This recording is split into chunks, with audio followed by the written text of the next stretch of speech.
Després de 5 mesos de talls al servei a les línies R3, R4 i R7 de Rodalies, ahir va ser inaugurada l'estació de la Sagrera Meridiana a Barcelona. L'obra, amb un cost de 34 milions d'euros, connecta les línies 1, 5 i 9 del metro amb Rodalies. El ministre Blanco ha visitat l'estació acompanyat de l'alcalde Hereu i el conseller Lluís Recoder. Blanco ha defensat l'obra de govern, però ha assumit certa lentitud a l'hora d'apostar per Barcelona.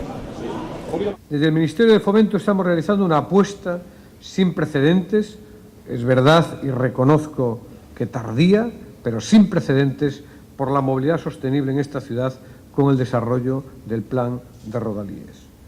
L'alcalde Jordi Hereu ha aprofitat la roda de premsa de presentació de la nova estació per donar un missatge al conseller Lluís Recoder. L'ha avisat que si no segueix amb les obres de la L9, Barcelona deixarà d'avançar.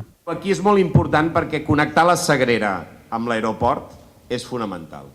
I per això, conseller, et demano que la línia 9, que és la que ha de connectar aquesta part de la ciutat amb la zona franca i finalment l'aeroport i molts barris de la ciutat, no es pari. Per la seva banda, Recoder ha recordat a l'alcalde i al ministre que, tot i celebrar l'acabament de la nova estació, encara queden molts errors per corregir. Però encara les avaries a la xarxa segueixen sent massa habituals i encara no hem recuperat els usuaris que vàrem perdre, com vàrem constatar no fa gaires dies amb la direcció de Renfe amb una reunió habitual de seguiment. L'estació de la Sagrera Meridiana entrarà en ple servei diumenge vinent.